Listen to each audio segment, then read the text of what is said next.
Let me tell you of the days of high adventure.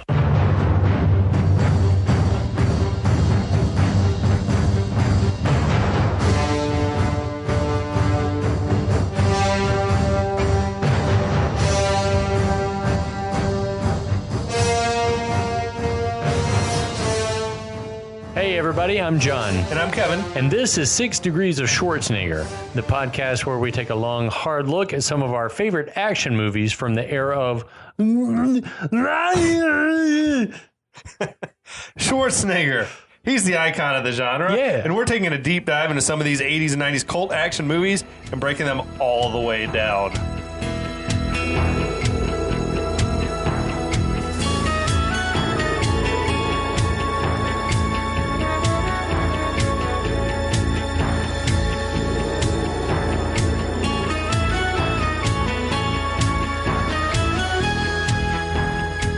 Welcome back, Bonza friends. Bonzer people. What's up, John? Hey brother, how you doing? Fuck it, I feel great, man. I feel great too. Dude, I love Foster's. I want to get Foster's and take it to the beach with me. Ooh, Foster's at the beach would be an awesome, like, I feel like it's crushable. It's not, yeah, it's definitely crushable. It's not as boozy as a lot of beers. And it's got more flavor than a lot of Well, I guess it is an American beer now, huh? It seems like it from judging from the can. I've been squeezing lime into mine. Oh, and shit. I've been missing out, though. But yeah. Anyway. Why are we drinking Foster's, Kevin? John, this is an intervention. No, we're here to talk about Crocodile Dundee. If we ever do stage an intervention, promise me it'll be in Australia or New Zealand. Recorded. It'll be recorded for a podcast, but I want it to be at like a hobbit hole in New Zealand. It has to be on the set of Lord of the Rings. Oh my God. Or it's not going to work. Oh, so yeah, we're back. We're here to talk a little bit more about Crocodile Dundee. What? A 1986 fucking masterpiece, if there ever was one. It really, I mean, yes, you critics, if you're still alive, Roger Ebert, R.I.P. But like a lot of people didn't like this movie. But it stuns me. I think that they just thought that it was so formulaic and that there was no plot. There really wasn't. But there is a ton of story, I think, to it. A lot. So much happens in such a short movie. Yeah, but when you think about it, there are no stakes. You know what I mean? No, yeah, lives are never on the line. There are no stakes. No stakes in this movie whatsoever. How do you mean? Like, if it doesn't work out, then it's fine and no one's the worse for it? Right. The movie is, she is traveling to Australia to meet this guy to write a story and then decides to... I mean, it only works when you think of it in the context of a love story. But, like, the only goal is for her to bring him to New York and for him to hope that she falls in love with him. Well, the stakes, yeah, that us as the viewer were hoping for them to end up together. Right. But by and large, like what the review's saying, what I kind of agree with is that it's just one long fish out of water gag. Right. The first half was her out of water. Right. And the second half, him. Right. Yeah. But it's endearing because it's Paul Hogan. He's so charming. And let's just talk about Paul Hogan. Awesome. He's amazing. Yeah. I can see why he's like bagging women 20 years his junior. I want to, and I didn't look up. I would love to know like what he's up to right now. He's got that movie that came out. I mean, I think he's basically the like sort of mockumentary thing. Yeah, it's like he's playing himself as a person that everyone thinks of as, hey, you're Crocodile Dundee, and he's like, no, I'm not. I'm Paul Hogan. Right. I'm not like that guy. Right. Man, we should definitely watch that. That sounds like fun. It seems watchable. Yeah. And I think he's just living his best life. Yeah. Which everyone should be doing when they're in their 80s. 83 years old. I hope you're doing exactly what you want to do. Can you imagine you're grinding on a 9-to-5 like a Walmart greeter at 80? Well, I mean, I'm even thinking about like actors who are still killing it at Well, if that's your passion. Yeah, I hope you're doing it not to pay your mortgage, but because it's what you want to do. Yeah, well, that's a deeper conversation about how in the capitalistic society in which we live, you have to grind it out until you're 80 or you fucking can't afford your doctor. Anyway, Crocodile Dundee, baby. So what happened in the last couple of episodes is that Sue, newspaper reporter, probably wealthy, travels to Australia to meet mysterious Mick Dundee, who was bitten by a crocodile, drug himself out of the wilderness, and survived to tell the tale. They sort of have a meet cute, like romantical. It is that thing of like, oh, he's so annoying, but he also is charming. But he's also like Tarzan, ruggedly handsome. And I'm like, he's a hick from the sticks, and I'm a city woman, and I want to take him back. And it's like I'm slumming it. It's the plot of any number of romance novels. Definitely, you know. So she decides to convince him, and does, to come back to New York. Upon arriving in New York, her boyfriend Richard, who is also her boss, the lure of her V is strong. Because he did. I think he came from Australia to New York for the chance. He just wants the chance to get with that. To kiss that they shared there on Echo Lake was magical. Have you had that in your life? I have. Like where you're like, oh, I need that anymore. Like you just get smitten. Yeah, absolutely. But then they arrive back in New York. She has a boyfriend that she hasn't broken up with, who's disturbed by the fact that she's here with a strange man. He's like your typical 80s sort of powered Coke Wall Street douchebag. Yeah, he runs the newspaper. So at dinner, he tries to make a fool of Mick, but Mick gets the drop on him, punches him out at dinner, and that's where we pick up in chapter 4. So we're on the cab ride back home. Sue is scolding Dundee for hitting Richard, saying, we're not in the pub in Walkabout Creek anymore. I like that she's being like diminutive with him about his hometown. Like that's some highbrow shit to pull. Like saying, we're not in your hometown, redneck. Like you don't just slug people. That wording is very diminutive. It's pejorative on her part. But do you agree with her in principle? No. No? I mean, if anyone ever deserved to get punched out, it was Richard. But she acknowledges you that, should right? never punch a person out in public ever. Well, maybe ever, just period. I don't know. I've never punched a person, but also for her to just say we're not in your podunk hometown, that was something that didn't need to be brought into it. She was trying to demean him. Yeah, true. And that's bullshit. That's why I'm saying Linda's the villain. Sue is the villain. Yeah.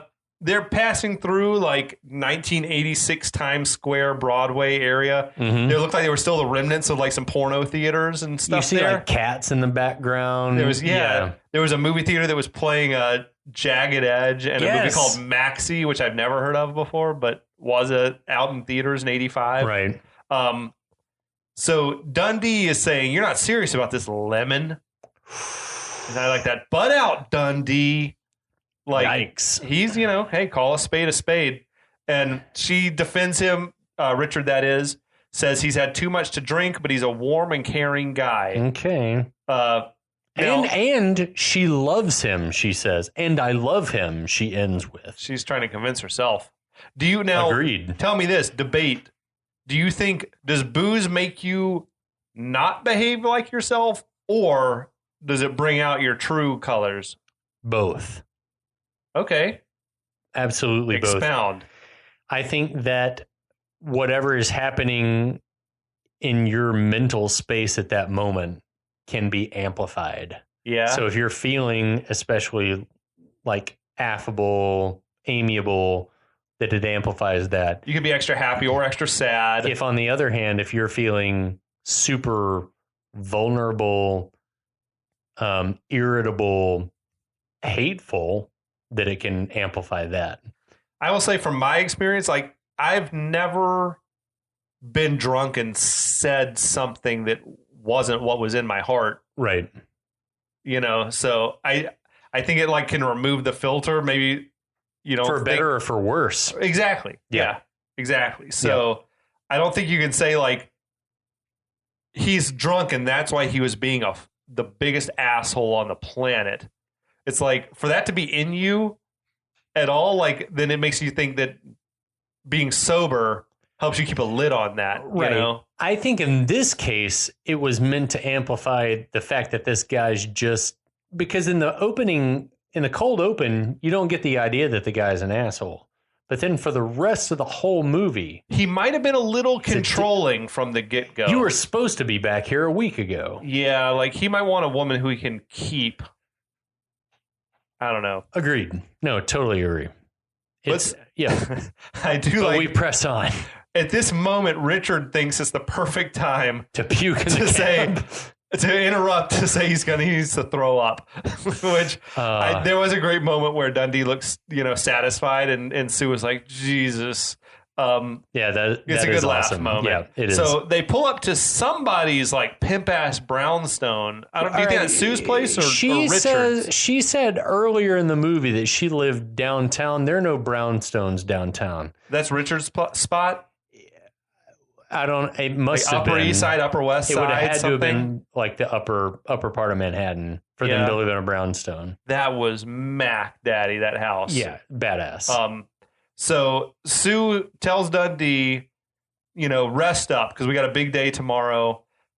I love this bit. Dundee tells the cabbie, let's go to a watering hole. You want to have a drink with me? That's what the fuck I'm talking about. I fucking love New York. So we'll go and establish the cabbie's name is Danny. But that's what I'm talking about is like, it is not hard for me to believe that like, if you met a cabbie at the end of the night, at the end of the shift and be like, hey man, but also this is in the time before Uber and Lyft. When the cabbie was making like paid hundreds of thousands of dollars for his medallion or whatever it was. True. And was like making salary and belong to a union that this could happen. But I fucking love New York because it's like that's the idea. It's like, I'm off my shift, let's go fucking drink. And Danny. Anyone would be defenseless if Mick Dundee asked you to come have a drink with him. No one could say no. Absolutely. A doctor like on call is like, fuck yes. What are we drinking? He's like scrubbing in. Yeah. That's amazing. Dundee and the cabbie, they're at this dive bar. Dundee's charming everybody. Yeah. Right? Everybody fucking loves this guy. You've got to. Like, he's completely himself. He's not pretentious. Like, he just gets on with everybody. Yep. He's like dapping it up with this pimpish type character named Buzzy. Yeah, there's this like whole back and forth like misunderstanding. The two of them don't understand like what the other's saying, but they like respect and laugh at each other. It's all good. And he's like, hang loose, my man. And he's like flat out like a lizard drinking. Whatever the fuck that means. And then like Buzzy's like, say what? He's cool. He's like, say what? And then Dundee's like, what? Now there's a woman there, Gwendoline. She's taking a shine to Dundee. Right. She's invited him to come back to her place, basically. The cabbie's like pulls Dundee aside, tells him Gwendoline's transgender, like only using much more crude language. Right. I did a search and tried to find a word that, and I'm not trying to say that there's such a thing as homophobic light. But I think that at this time that it was probably more homo ignorant, if there is such a term, and it's not like a judgmental thing. It's like sensibility about the terminology and being respectful to other people didn't really exist. And unfortunately, Danny the cabbie, I don't think he's like saying it in a hateful way. He's just like saying, "Hey Dundee, be aware. That's a transgender person. Right. If and then make your decision." Right. So that character Gwendoline is played by a person named Anne Carlisle. She was having like a real moment in the New York City scene at that time when the movie came out. She had a successful stage show where she would perform half the show as a woman and the other half of the show as a man. That's awesome. Like she was definitely doing this androgynous sort of thing. Are they still active? I don't know. I don't think so. Okay. She also did a spread in Playboy at the time, which in the interest of being thorough, I researched that. Feel free to Google her. Yeah, absolutely. Anne Carlisle Playboy. But so that threw me because I just assumed they would cast a real transvestite or crossdresser or transgender or whoever it might be, but yeah, it was a different time, and also they were probably just looking she like carried the said. look off. We need someone who you could believe, right, was either a man or a woman. Sure. So Dundee walks back over and gropes Gwendoline's crotch. Yikes!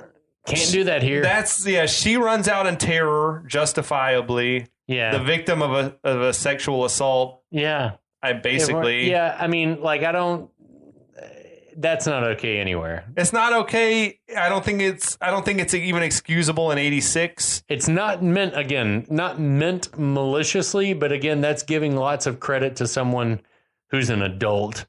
Like, that's not okay anywhere. I don't think. You would know that's not okay to touch. It's not okay to touch a person without their permission. Correct. Period. Regardless of even where you're touching them.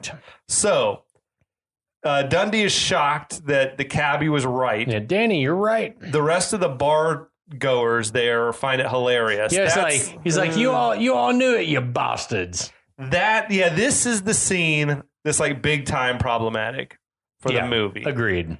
To me, almost it's like the only scene in a movie that's 35 years old that is like, oh, you can't do that anymore. But it goes to show you just how taboo anything having to do with transgender, homosexuality, like anything was.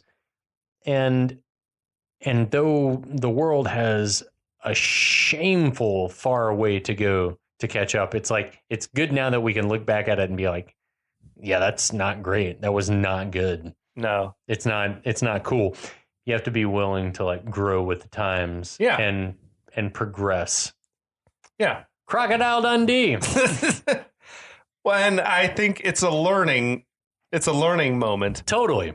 And I've seen movies for Mick, like, definitely. And I've seen shit like more recent movies, Wedding Crashers does shit that you're like, whoa, you can't say that. Right. Or like, or fucking Hangover. Right. Does some crazy shit. And it's like, it's amazing how much things have changed even in the last 5 or 10 years. Agreed. So later, like the cabbie who's drunk off his ass. He was rough when we cut to the bar earlier. He was like coming out of the bar with like bathroom face, like he was bragging about how he was going to outdrink Dundee.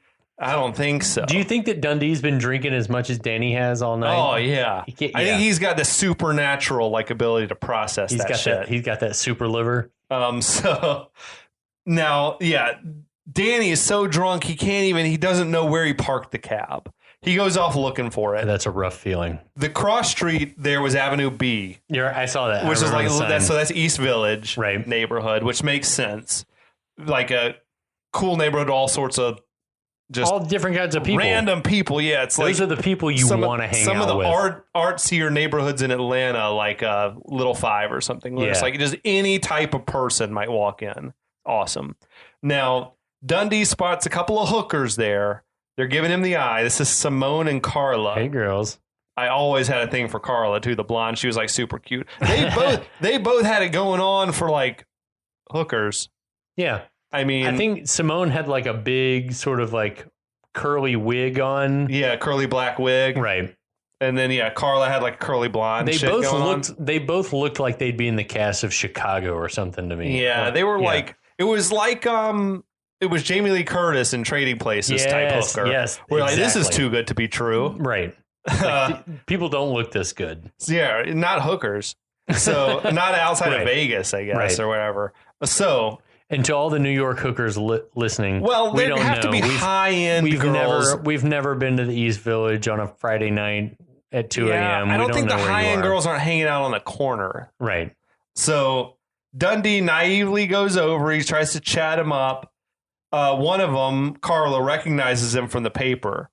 She's like, I know you. You're the crocodile guy. I've been reading about you. She's like, he's like a regular Tarzan. Wrestles crocodiles, eats snakes. Is this your first trip to New York? I will say that Carla's delivery of these lines and then the lean in and the way that the director, Feynman, captured this lean in from her, and she kind of looks over her shoulder like up at him like, is this your first trip to New York? Like that was fucking like. She's so charming. I wish that shot should be the banner shot for a whole publicity tourism campaign. Is this your first trip to New York? It's fucking awesome. She's a killer actress. Like she could have been the lead, I feel like, you know, I agree. So anyway, I like, Dundee's like, it's my first trip anywhere. And then Simone's like, well, hell, we might just have to give you one for free. Said no hooker ever. What? He's like, yeah. What? He doesn't know it. He was about to have himself the night of his life. Here's what. Does he not know what a hooker... Are there no hookers in Walkabout Springs? Or maybe they just don't look like Simone and Carla. I don't know. No, there's probably... Well, that is the oldest profession. And I'm telling you... Can you not go anywhere there's not a hooker? Any town that sprouted in Australia is probably a mining town. Truly, the more rough and tumble the town, the more likely it is that there's sex work happening. Is it because he was raised by a tribe? Yeah. He grew up like... Then here's what. This movie should have doubled down on the fact that he was raised by a tribe and had very little contact with the outside ne'er-do-wells. He's a fucking Julius Benedict. Yes, exactly. He's naive about everything. But I that's the way I read it. He is naive about like the bad parts of humanity. But the fact that he would never, that he had never spoken to or been approached by a hooker is unlikely. Well, I don't know. Have you ever been propositioned They're in the by Bible. A hooker? Have you ever been propositioned by a hooker? No. I haven't either. I'm trying. Actually, I have. I've been in China. Vegas, and I've been in Vegas, China. and there's like, their fucking business cards are littered everywhere on the streets, like sidewalks. But yeah, I don't think I've ever been on the right street corner at the right time of day to have them solicit you. Right. You know, I have, and it was by accident, and it was in China, and I didn't understand the language. How old were you? 18. Okay. Yeah, and I was like, I can't. I don't know what's happening. But so that was like, I would say Dundee was like moments away from having the night of his life. Yow, Simone and those Carla. are chicks had it going on. They're beautiful. They're beautiful girls. I love that he's suggesting like we could go to a dance. Amazing. That's my favorite part is the like, before getting into the confrontation that's just coming, like he's a genuinely decent human being suggesting that they go to the movies. Let's get to know each other a little bit. Like, I love that. I love it. So as the conversation continues, their pimp walks up and he's scolding the women for not working. Dundee tells the guy, beat it. I'm making progress here. That's awesome. That was a great moment. I was talking to the ladies' hand, making progress. That gives them a little nudge, Wing, wing, sign them all. I like the pimp is like, we're going to talk all night? Or are you going to screw one of them? This dude's name is John Snyder. Okay. And I looked him up because I love when we do these things to like look people up and find out what they've been doing since. Oh, shit. Okay. This guy... And it's not that he's done any one specific thing, except for that he has been in, he's been in tons of movies and shows, like TV shows and stuff, but he's made a career of that and being a voice actor, especially for anime stuff. Like he was in Akira and Cowboy Bebop and all these things. Like this guy's been working steady, like hard since this decade. He started working in the 80s as a voice actor for Japanese anime. That's badass. And has been slaying it, like absolutely killing it. And so awesome. John Snyder, we're probably gonna hit you up on Twitter. Yeah, we're gonna like hit you up big time because we're fans. So you're telling me he's not a real life pimp, is what you're telling me. I'm telling you, he doesn't do this sex work stuff for a living. That was not great dubbing. Because like they chopped out an F-bomb. Yeah. And that's for the PG-13 rating? That was to get it down to a PG-13, yeah. The TV version I grew up watching, you're going to like this. I will. He said, you're going to talk all night or you're going to make it with one of them. Oh, he didn't even say screw? He didn't say screw. They edited screw out to say, you're going to make one of them, which is like, that's your shit. I streamed it on Amazon. And he said screw, and I was like, that ain't what he said. That's not what he said. That lips don't sync up at all. Now, again, Dundee clocks the guy. Tiger uppercuts. That punch that punch is dangerous, man. He laid him out one punch. Just then the cab comes screeching up. Danny hops out. He's wrangling Dundee into the car. I should have been home hours ago. You think he's got like a family at home? Up in Queens, baby. Or in the Bronx. Awesome. Dundee apologizes to the women for the pimp's foul language. The women seem like sort of taking pleasure in seeing him hurt. Aw. Yeah, I love that shit. Dundee smartly insists, why don't you let me drive? Is awesome. This is a good bit. Then he's like, well, no wonder you're such bad drivers. Here, the steering wheel's on the wrong side of the car. My favorite is when you hear the tire screech and the horns blowing. It's like, get on the right side of the road, you pelican. I want to start calling people, you pelican. It's a great joke, but he is noticed by now that the cars drive on the right side of the road here. That's what I'm saying. It's like, this gag is like, no, it doesn't work. Now, I guess it's got to be, the next day. Dundee is doing a little bath/laundry combo in the tub. Yeah. Singing a song. Just he's like whistling. I found it a little odd that after his first night, he's already doing laundry. Like, does he only have one pair of socks? Yes. The answer to that question is yes. What else is in that sack he had? His other snake jacket. His vests. He has his copious vests. Snake vest, snake jacket, second snake jacket, snake boots, crocodile stuff. So Sue lets herself into the room. What the fuck is up with that? He just had the door ajar. Did he? Yeah, I think it was open. I thought. Maybe she has a key. I think she had a key or asked for a key, which is even worse. Could give you 2 keys, I guess, when you check in. This was she shouldn't let herself in. This was in the day before card keys. This was in the day of like hotel keys. Accurate. And I would guarantee that when they checked in, she said, I would also like a key so that she could let herself into his room.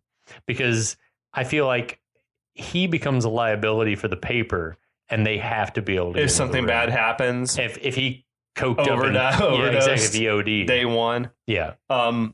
So yeah, she lets herself in. She's amused by the fact that he slept on the floor. She is positively giddy. Like it's Christmas morning that he slept on the floor. She's like, that's a great detail. She's like, it's a great detail for the story. Yeah. Anyway, him sleeping on the floor is charming. It is, and it's also full Julius Benedict style from Twins. 100%. So, I paused it just to study what's going on in that room of his. He had a spent bottle of champagne in there, which you would dig. I love it. Had like his cigarettes in an ashtray, like a magazine, a little light reading, and the remnants of either a late night snack or a breakfast. I like that. Yeah. I love that he came back and had a bottle of bubbly. I do too. Fucking treat yourself, buddy. Yeah, absolutely. So, but also that Crocodile Dundee would come back to the hotel and be like, champagne. Yeah. That's badass. Hell yeah. And later on, I don't know what the scene is, but later on there's like an empty, like a gift basket or something. There's like an empty basket and cellophane. Like I feel like the newspaper was like, have a bottle of champagne waiting. Have a gift basket there, whatever. Yeah. Now the housekeeper, she lets herself in. Rosita is her name-o. Senor Meek. Hot. Yeah. She's brought some fresh towels. I think she's Greek in real life, but that's fine. Her name seems Greek. She had a thing for Senor Meek. Dundee hears Rosita out there, tells her, leave the towels on the bed, love. Whatever. Now, Sue, sort of like gives her the, shh, don't tell him I'm here, whatever. Sue kind of pranks him.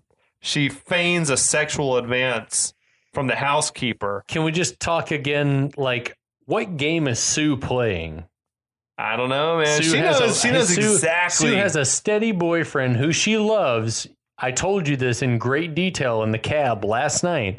But here I am flirting like fuck with you in your hotel room, who I've barged into with a key that you didn't know I had. She's torn. My favorite thing about this scene, though, is when Mick sees the leg on the door frame and he says, "Struth." I had to Google that. It's one of my favorite exclamations in the English language. I'd never heard it before today. You and I should bring it back. Truth. It could mean any number of things, but it seems like it's basically like a holy shit. It's like, God's truth, which means like, holy fucking hell. Oh, shit. So if you're out there listening to this, God's truth, just say truth. That's old timey. One of the great one-liners of the movie is Dundee saying, For a minute there, room service took on a whole new meaning. Awesome stuff. I love it. But I also love that this, like in all of this, Mick thinking that this was Rosita tried to diffuse the situation saying, I was only being friendly. Right. I was just being friendly. He takes his hat and tries to, like, he's modest. I don't think he's a gentleman. He is a gentleman. I think he might say some uncouth things. Right. It's truth. Anyway. So Sue takes Dundee out on the town, takes him up to the top of 30 Rock to take some pictures. He's marveling at the view from up there. That is my favorite viewpoint in New York City. I've never been to the top of the Rock. Because you're at the top of the Empire State Building. It's great.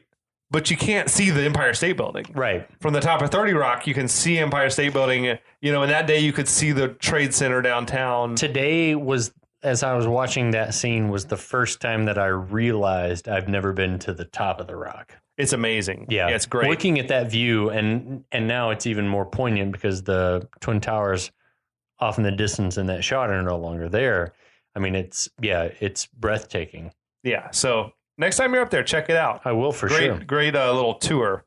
Sue treats Dundee to an American staple, the hot dog, the New York City hot dog cart, with chili, onions, sauerkraut, and peppers. Wow.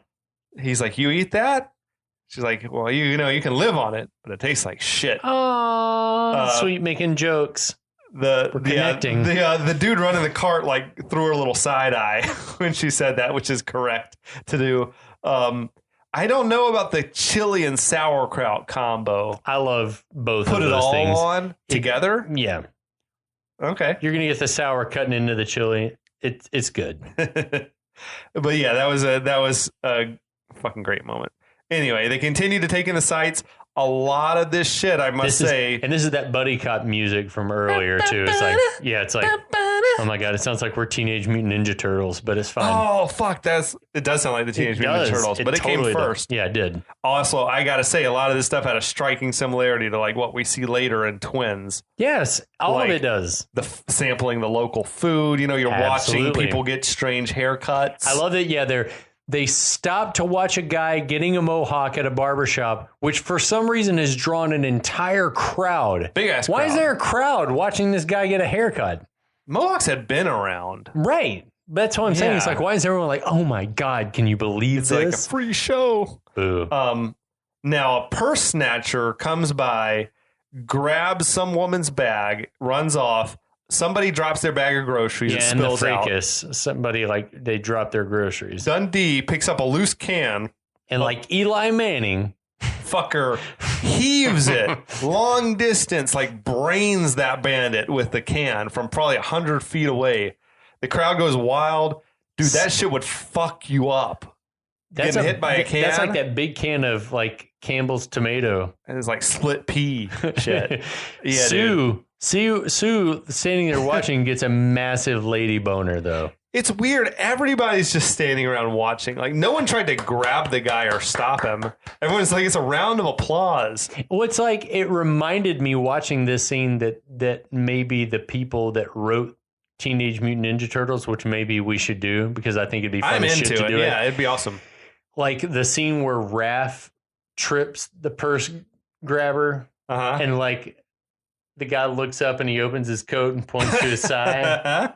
Like that would be badass because I mean it's the same scene. It's almost the exact same scene. It truly is. Now later on, I guess Sue has taken Dundee to this kind of like an art scene type of party. Doesn't this feel like every screen interpretation of an Andy Warhol party? Oh, totally. It's like upper muckety muck New York. Everyone's like, oh my God, I'm an artist. I'm an intellectual. I think we could do a whole episode just on the background players in this scene. I feel like there's such a variety of bizarre type of people. It's so you found it it's over the top like a truck. It's like a truck. Well, I don't know that it's over the top. I think it's probably right on 80s excess in New York. But I feel like when did Warhol die? Was he still? He was around in the early 80s for sure. He was still around in the 80s, late 80s, I think. Okay, like after Basquiat died. Yeah. But that's what I'm saying is like, it's like this vibe was the vibe of New York. I was digging it, man. I did. I wish that I was there. I wish Warhol was there. I wish Basquiat was there. The women at that party, dude, were next level. Sue looked incredible as well with her little form-fitting dress with the weird cutouts. It was like red spandex cut out like a... No underwear was worn with that dress. She looked like pasta. She was like a... Yeah. She was like a piece of pasta. Amazing. All kind of cutouts. Now, they bump into Simone there, which is an awesome touch. She's there with an older guy. Simone, the streetwalker, is there with this older gentleman who Dundee is like, it's nice of her dancing with her father. That's like endearing. That. Yeah, she's like, Sue is like, boy, we got to get rid of some of that country boy shine of yours. What is she? Does she want him to get rid of the country boy shine? She's charmed by it. I think she's just like, you got to be no less naive, I guess. Yeah. Dundee, I noticed, was getting like a lot of attention from the women at the party. He sort of fit right in with these other loud characters, you know? Yes, because everyone in that room is their own character. Yeah, it was like a total like pretend, like affectations and weird wigs, and I'm dressed like a Native American. There was some, or like, just weird shit happening. They're weird tropes. Just a room full of tropes. Yeah. So Sue, she introduces Dundee to this woman, Fran. I love this.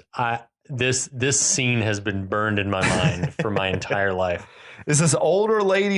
I think she's the host of the party. Yeah, that's the vibe I get too. She's got like a young boy toy at her side, which is great. Good for her. She's got a very deep voice. She's got a B. Arthur thing going on voice-wise. Yeah.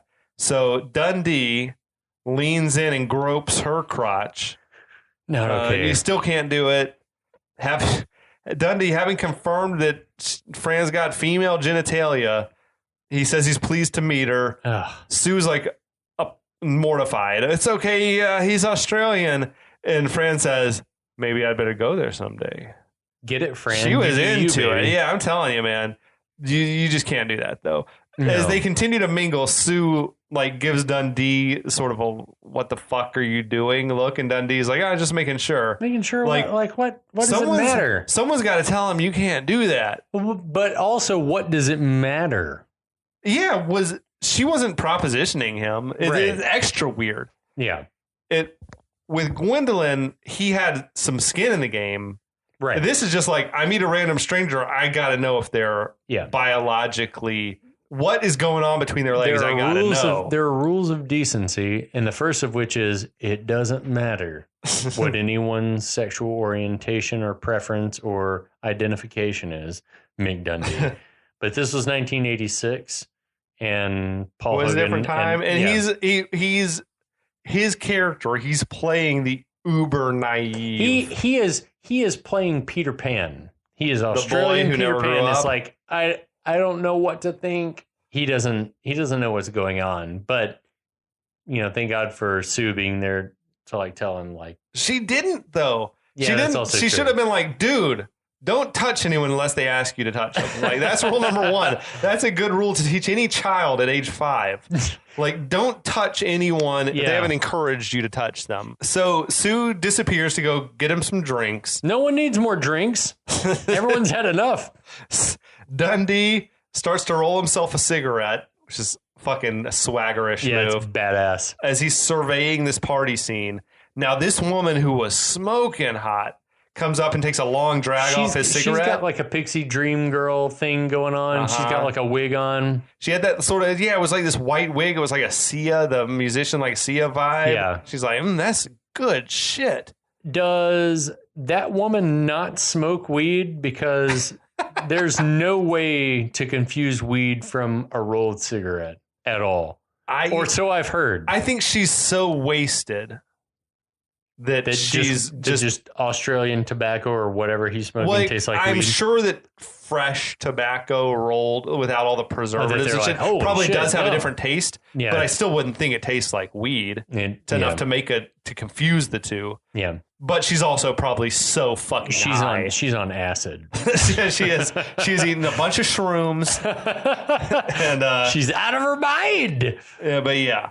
Now, later on, Dundee is like fitting right in. Yeah, he's the life of the party. He's chatting it up with randos. Sue was out there dancing on the dance floor, giving him the eye. Mixed signals. She looked fucking great. Mixed signals. Fran, the older woman, the hostess, is giving like a flirty wave to Dundee. I do love that she appears to be drinking some brown liquor in a glass, though. Fran was? Fran drinking like a brown liquor cocktail, baby. Fuck yeah. She's drinking an old fashioned or a Manhattan or something. Well, we'll get to it. Okay. But I'm telling you, Fran was into that crotch grab. No, she's like, I must get to Australia, baby. Good for her. So Dundee, he pounded that martini. He like downed it in one big gulp and went to like look for a quiet spot. I guess he found the kitchen area where there was some dudes snorting cocaine. And amazing. There was a bottle of Drambuie on the table. Nice. That came up in Roadhouse. Yeah. We talked about it. I Googled it. So Drambuie is scotch infused with honey, herbs, and spices. Yeah, it's got a very medicinal, like herbal quality to it. I'm curious now to have it. I didn't know it was scotch based. I thought it was more like a... It's got a smoky quality to it. We should try some. In my mind, yeah, I assume it can be found. Is it back in the liqueurs? Yeah, it is in the liqueurs. My dad likes a Drambuie. He doesn't really... Do you drink it just straight? Is it a mixer? You usually mix it with something else, like with a cocktail of some with kind. other spirits? Or not many, but just like to make like the base of a cocktail, just because there's so much going on in the I'm curious about it. We should get some. Maybe we can find like a small. I guarantee you they have the Toco Giant. Yeah, okay, they do. Let's check that out. Shout out Toco Giant. Hey, sponsor us. Yeah, because we'll give you business. Yeah, they definitely have Drambuie. Okay, Toco Giant. Awesome. Okay, Dundee misunderstanding what's going on with this dude snorting the coke. He like thinks the guy's trying to treat a stuffed nose. Right. So he like he fills a pot with hot water. Thank God the kettle was boiling unattended. What was anyone doing with boiling water? It was boiling unattended on the stove, and it was not whistling. I don't know what to make of that. I don't know what's happening. I don't know if someone was like, make a round of hot toddies for everyone. I guess so. Make a round of hot toddies for everyone, said Fran. Someone could have been working on some coffee. Or tea or something, got distracted. I don't know. Yeah. Either one of those. But you're right. Things. The teapot should have at least been just making obnoxiously whistling. So Dundee. There should have been a staff member like slumped over the stove, like just coked out and like asleep. Anyway. So Dundee, he takes that boiling hot water. He pours it into a pot.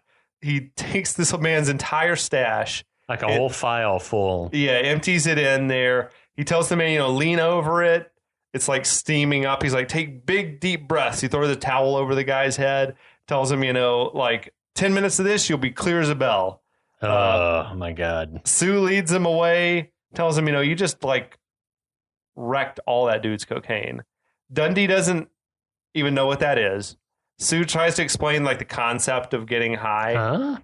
So is it conceivable that Dundee has no understanding of like the concept of drugs? That's unlikely. I don't know.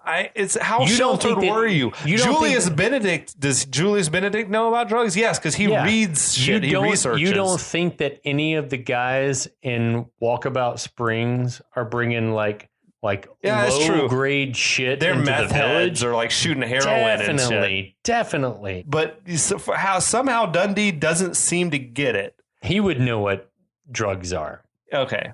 Now he smoothly he says something. I was like, oh, she's like, it's for a buzz. He's like, oh, like when you shove a blowfly up your nose, which is bizarre. And she creams. She just creamed. He clinked glasses with her and threw his arm around her shoulder, and she was just like staring him down, man. She gave him the hard, long look. They were staring into each other's eyes. It was the longest look of the film. This was the look where maybe you think that this is where you saw them fall in love. I think she was at least realizing it's time to move away from Richard. Right. Now, next morning, Dundee is on the phone with Walt back at the Walkabout Creek pub. Right. He's checking in on things back home.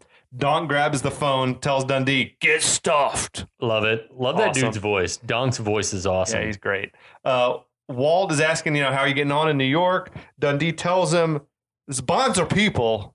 They're a bit weird." Bonds are, for anyone who doesn't know, which I didn't, apparently means like first rate. Yeah. First rate people. But weird. That's a fair assessment. Absolutely. More than fair. Especially in New York. It is a quick, funny cut from him saying, these people are a bit weird. Smash cut to Dundee's in his hotel room wearing a towel and his boots. He's got like his clothes strung up on a laundry line that he's rigged up in the room.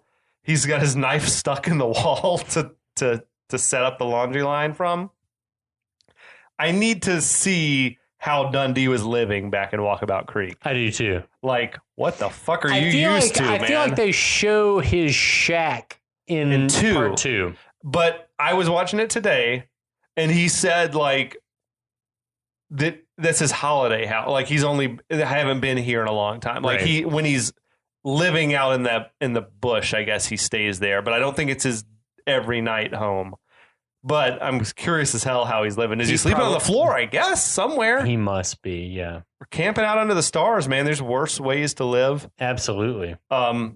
So Walt asked Dundee, when you coming home? He says he'd like to stay a while. Walt correctly surmises that it's because of Sue.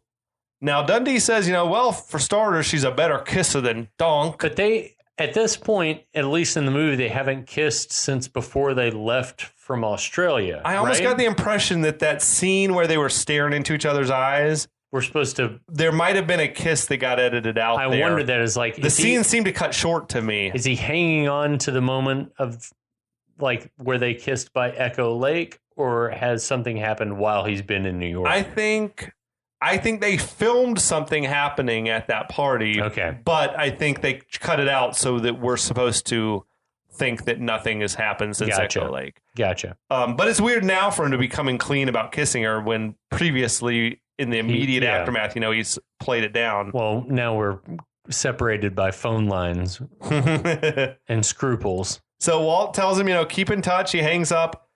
I thought it was weird that the phone immediately was ringing again in the pub. No chance. I feel like that's a place where they get one call a week to the bar. Somebody calling, "Are you open?" Yeah. What? So later that night, Dundee, he's walking Sue home from somewhere. Where have they been? Out to dinner? By themselves? Without Richard. Press tour? Sightseeing? What are they doing? More sightseeing. Maybe she could have taken him to like a Broadway show or something. Oh, that's so I'm trying to think, what would you do with someone? But okay. They're on their own. We've arrived at the most iconic moment of the whole movie. Oh, yeah.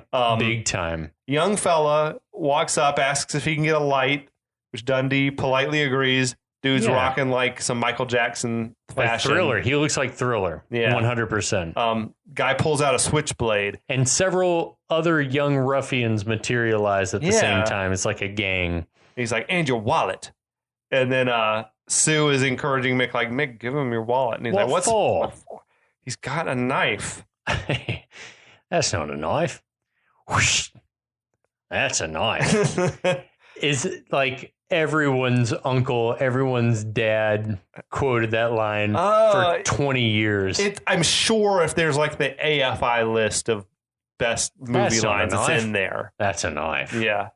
Dundee like slashes the punk's jacket and the punk runs off. I read in some versions they cut the bit out of him slashing the guy's jacket, like because they thought it was too aggressive. I wondered the same thing if it was similar to the first or the second act, the second episode where he shot at the poachers, and it was just like he knows the depth that he can get to without injuring someone.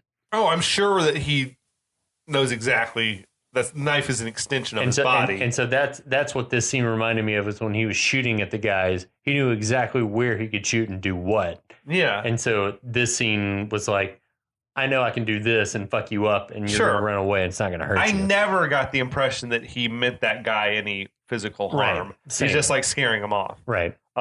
Just kids. Then Dundee is like, just kids having fun. That's a fucking generous perspective. Settled. That was awesome.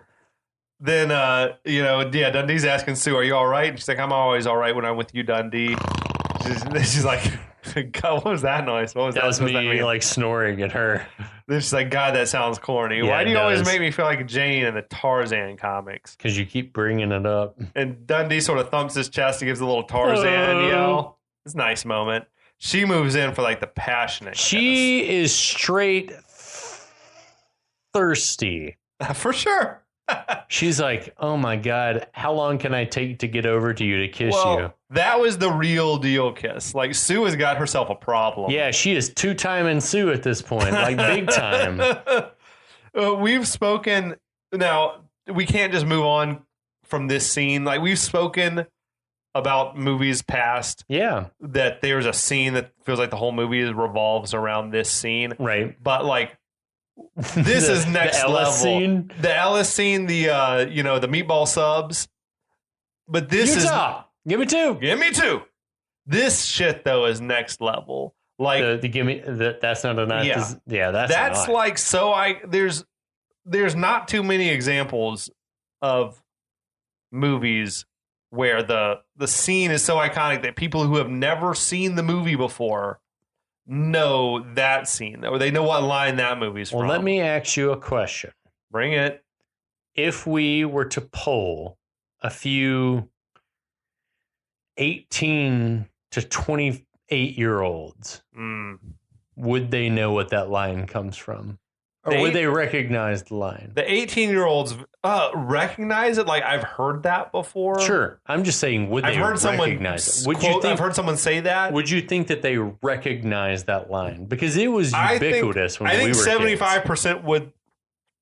75% would recognize it. That's generous. Okay. I don't think they'd know what it was from.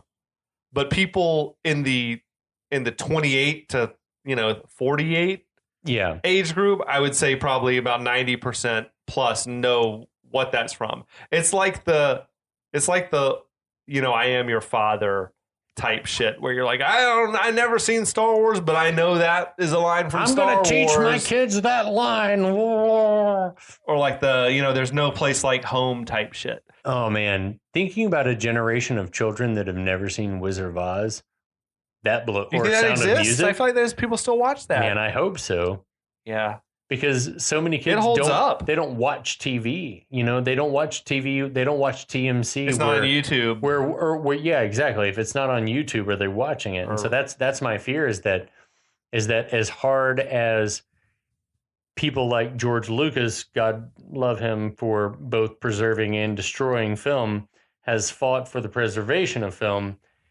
He fought for preservation of film in a medium, TV, which is now subscription based, and that a lot of kids are going to be like, if it's not on YouTube, I'm never going to watch it or whatever. There's some shit like Wizard of Oz, for example, should be available for free all the time. Absolutely. Like on every platform almost. Like whoever owns the rights to an MGM should just be like, it's free everywhere because everyone needs to see this shit. Like anything that's in the Library of Congress almost should just be free to watch. I agree with that as well. Because that's this moment that's a knife. That's that shit that turns up on like the AFI, greatest moments lists and because stuff. It is. Because it's like I rewound this scene more than 10 times today to watch why it's so effective. What did you come up with? And the reason is that like Paul Hogan's chuckle before he delivers the line, he goes, that's not a knife. And then you don't even really, all you hear is sort of the sound of him pulling the knife, and he goes, and then you see the blade and he goes, that's a knife. And his eyes light up. And the way his eyes light up is like, it would never have worked without his facial expression. And it's like, holy shit. And I watched it because the way that he delivered it was the same way that my uncles would recount it to me, as though I'd never seen it. But the way that they recollected it to me, like that was the way that they would do it in that situation. And that's why it's so memorable. It was like, if these stupid redneck motherfuckers were in that situation, that's how they would have done it. And so it was just like, it was so real because I could see him immediately in members of my own family. You know what I mean? Yeah, the guy's such a natural entertainer, I guess. Yeah. Oh, that he's it's just flawless. Because, he's not a guy who went to acting school in Australia. He's just a dude who is a natural born funny man. It's fucking awesome. Oh, love the man. I love the moment. Love the movie. Yeah. We're all out of time for this episode. We miss Mike. Mike, we're so glad you were with us. We miss our friends in the Last of the Action Heroes podcast network. We hope you guys are listening along. Fuck you if you're not, but not really, but also really. And we're going to see you guys back for the final installment in our Crocodile Dundee series. Kevin. We'll be back.